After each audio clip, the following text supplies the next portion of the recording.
करवा चौथ की एक नहीं 3 लोक कथाएं हैं, यहाँ पढ़े चारों कथाएं। करवा चौथ के व्रत संबंध में कई लोक कथाएं प्रचलित हैं। यहाँ पढ़े 3 कथाएं एक साथ। 1. करवा चौथ की पौराणिक व्रत कथा। एक बार पांडु पुत्र अर्जुन तपस्या करने नीलगिरी नामक पर्वत पर गए। इधर द्रौपदी बहुत परेशान थीं। उनकी कोई खबर न मिलने पर उन्होंने कृष्ण भगवान का ध्यान किया और अपनी चिंता व्यक्त की। कृष्ण भगवान ने कहा, बहना, इसी तरह का प्रश्न एक बार माता पार्वती ने शंकर जी से किया था। तब शंकर जी ने माता पार्वती को करवा चौथ का व्रत बतलाया। इस व्रत को करने से स्त्रियां अपने सुहाग की रक्षा हराने वाले संकट से वैसे ही कर सकती हैं जैसे एक ब्राह्मण ने की थी। प्राचीन काल में एक ब्राह्मण था। उसके 7 लड़के एवं एक गुणवती लड़की थी। एक बार लड़की मायके में थी, तब करवा चौथ का व्रत पड़ा। उसने व्रत को विधिपूर्वक किया। पूरे दिन निर्जला रही, कुछ खाया पिया नहीं, पर उसके 7 भाई परेशान थे कि बहन को प्यास लगी होगी, भूख लगी होगी, पर बहन चंद्रोदय के बाद ही जल ग्रहण करेगी।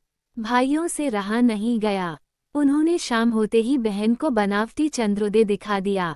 एक भाई पीपल की पेड़ पर छलनी लेकर चढ़ गया और दीपक जलाकर छलनी से रोशनी उत्पन्न कर दी। तभी दूसरे भाई ने नीचे से बहन को आवाज दी, देखो बहन, चंद्रमा निकल आया है, पूजन कर भोजन ग्रहण करो। बहन ने भोजन ग्रहण किया।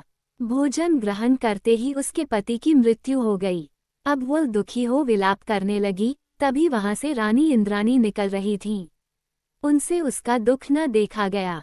ब्राह्मण कन्या ने उनके पैर पकड़ लिए और अपने दुख का कारण पूछा। तब इंद्राणी ने बताया, तूने बिना चंद्र दर्शन किए करवा चौथ का व्रत तोड़ दिया, इसलिए ये कष्ट मिला। अब तू वर्ष भर की चौथ का व्रत नियमपूर्वक करना तो तेरा पति जीवित हो जाएगा।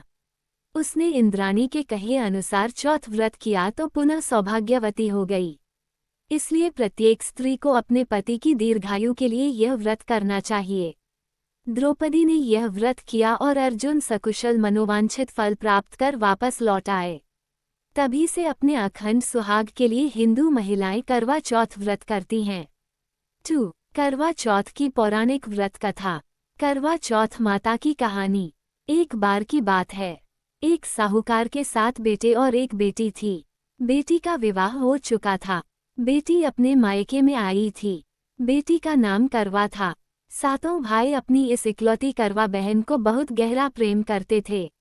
अपनी बहन का पूरा ध्यान रखते हैं। जब करवा मायके में आई हुई थी, तो एक दिन शाम को सभी भोजन करने के लिए बैठे। कार्तिक मास, कृष्ण पक्ष की चतुर्थी तिथि थी। अतः घर में साहूकार की सभी बहुओं ने और साहूकार की बेटी करवा ने चतुर्थी चौथ का व्रत रखा हुआ था। जब साहूकार के सभी बेटे भोजन के लिए बैठे तो उन्होंने अपनी बहन को भोजन करने के लिए कहा। भाइयों का भोजन करने के लिए बुलाने पर बहन ने कहा, भाई, अभी चांद नहीं आया है। जब चांद आ जाएगा तब मैं चांद को अर्घ्य देकर व्रत पूरा करके ही भोजन करूंगी। करवा के ऐसा कहने पर भाइयों को चिंता हुई कि बहन भूखी है और अभी चांद भी नहीं आया है। ऐसे में 7 भाइयों में से सबसे छोटा भाई बाहर किसी दूर के पेड़ पर जाकर उसमें अग्नि जलाकर उसमें एक छलनी लगाकर बहन के पास आया और बहन को कहने लगा, देखो बहन, चांद आ गया है, अब खाना खा लो। बहन ने अपनी भाभियों को भी कहा, भाभी देखो चांद निकल आया है, अब आप लोग भी अर्घ्य देकर व्रत पूरा करके भोजन कर लो। भाभियों ने नंद करवा की बात सुनकर कहा, नंद, ये चांद तुम्हारा आया है, हमारा नहीं। ऐसा कहने के बाद ये करवा अकेले ही भोजन करने के लिए बैठ जाती है और जैसे ही भोजन का पहला ग्रास अपने मुंह में लेती है तो उसे छींक आ जाती है। दूसरा ग्रास मुंह में लेती है तो उसमें बाल निकल जाता है। इसके बाद जैसे ही भोजन का तीसरा ग्रास मुंह में लेने को रहती है तो उसी समय उसके ससुराल से न्योता आता है कि उसके पति का स्वास्थ्य बहुत खराब है, वह शीघ्र पति को देखने ससुराल आ जाए। इसके बाद उसकी भाभी उसे सच्चाई बताती हैं कि उसके साथ ऐसा इसलिए हुआ क्योंकि उसने करवा चौथ का व्रत तोड़ दिया था। उसके भाइयों ने आग जलाकर झूठ कहा कि चांद निकल गया और उसने सच मानकर अपना व्रत तोड़ दिया। इसी कारण उसका पति बीमार हुआ। सच्चाई जानने के बाद जब करवा अपने ससुराल को जाती है और यह प्रतिज्ञा करती है कि मैं अपने पति को कुछ नहीं होने दूंगी। दुर्भाग्यवश जब करवा अपने ससुराल पहुंचती है तो उसका पति प्राण छोड़ चुका होता है। पति के प्राण चले जाने पर करवा अपने दुख को सहन नहीं कर पाती है और सभी से कहती है कि मैं अपने पति का अंतिम संस्कार नहीं होने दूंगी। मैं अपने पति से दूर नहीं रह सकती। मैं एक पतिव्रता और सतीत्व की शक्ति से अपने पति के प्राणों को वापस लाऊंगी। करवा की इन बातों को सुनकर सब उसे पागल पागल कहने लगते हैं और करवा के पति को शमशान में अंतिम संस्कार के लिए ले जाते हैं। करवा भी अपने हठ और पति के वियोग में शमशान में चली जाती है और वहाँ सबको अपने पति की चिता जलाने से इनकार करती है। करवा की बार बार जिद करने पर सभी पारिवारिक लोग करवा की बात मान लेते हैं और करवा के पति का अंतिम संस्कार नहीं करते हैं। सब घर चले जाते हैं।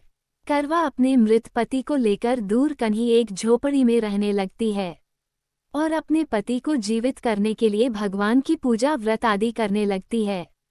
1 साल बीत जाता है।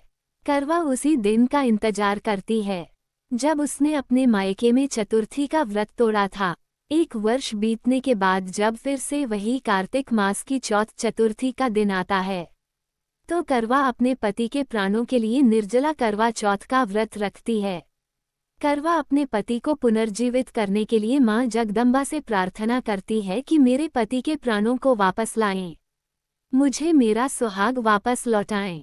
जब करवा का ये व्रत पूरा होने को रहता है तो उसके व्रत से मां प्रसन्न हो जाती है और उसे कहती है कि यदि तुम अपने पति के प्राणों को वापस पाना चाहती हो तो अपनी सबसे छोटी भाभी के पास जाओ, वही तुम्हारे पति के प्राणों को वापस ला सकती है। क्योंकि करवा का व्रत तोड़ने का कारण उसका सबसे छोटा भाई ही था। उसी ने पेड़ पर अग्नि जलाकर बहन को झूठ कहा था कि चांद आ गया है। अतः करवा अपनी सबसे छोटी भाभी के पास जाती है और उनके पांव को पकड़कर कहने लगती है कि मुझे मेरा सुहाग वापस दिलवा दो। बार बार कहने से करवा की भाभी अपनी छोटी अंगुली को चीरकर उससे रक्त अमृत निकालती है और करवा के पति के मुंह में डालती है। ऐसा करने पर करवा का पति जय गणेश, जय गौरी, जय गणेश, जय गौरी कहता हुआ पुनर्जीवित हो जाता है। इस प्रकार भगवान की कृपा से करवा का पति वापस आ जाता है। तब करवा मां गौरी से प्रार्थना करती है कि हे मां गौरी, जिस प्रकार आज आपने इस करवा को फिर से सुहागन बनाया और चिर सुहागन का वरदान दिया, ठीक उसी प्रकार हे मां सभी स्त्रियों को सुहागन का वरदान मिले। 3 करवा चौथ की पौराणिक व्रत कथा। पुराणों के अनुसार करवा नाम की एक पतिव्रता धोबिन अपने पति के साथ तुंगभद्रा नदी के किनारे स्थित गांव में रहती थी। उसका पति बूढ़ा और निर्बल था। एक दिन जब वह नदी के किनारे कपड़े धो रहा था तभी अचानक एक मगरमच्छ वहां आया और धोबी के पैर अपने दांतों में दबाकर यमलोक की ओर ले जाने लगा। वृद्ध पति ये देख घबराया और जब उससे कुछ कहते नहीं बना तो वह करवा करवा कहकर अपनी पत्नी को पुकारने लगा। पति की पुकार सुनकर धोबिन करवा वहां पहुंची तो मगरमच्छ उसके पति को यमलोक पहुंचाने ही वाला था। तब करवा ने मगर को कच्चे धागे से बांध दिया और मगरमच्छ को लेकर यमराज के द्वार पहुंची। उसने यमराज से अपने पति की रक्षा करने की गुहार लगाई और साथ ही यह भी कहा कि मगरमच्छ को उसके इस कार्य के लिए कठिन से कठिन दंड देने का आग्रह किया और बोली, हे भगवान, मगरमच्छ ने मेरे पति के पैर पकड़ लिए हैं। आप मगरमच्छ को इस अपराध के दंड स्वरूप नरक भेज दें। करवा की पुकार सुन यमराज ने कहा, अभी मगर की आयु शेष है, मैं उसे अभी यमलोक नहीं भेज सकता। इस पर करवा ने कहा, अगर आपने मेरे पति को बचाने में मेरी सहायता नहीं की तो मैं आपको श्राप दूंगी और नष्ट कर दूंगी। करवा का साहस देख यमराज भी डर गए और मगर को यमपुरी भेज दिया। साथ ही करवा के पति को दीर्घायु होने का वरदान दिया। तब से कार्तिक कृष्ण की चतुर्थी को करवा चौथ व्रत का प्रचलन में आया, जिसे इस आधुनिक युग में भी महिलाएं अपने पूरी भक्ति भाव के साथ करती है और भगवान से अपनी पति की लंबी उम्र की कामना करती हैं। बोलिए करवा चौथ माता की जय।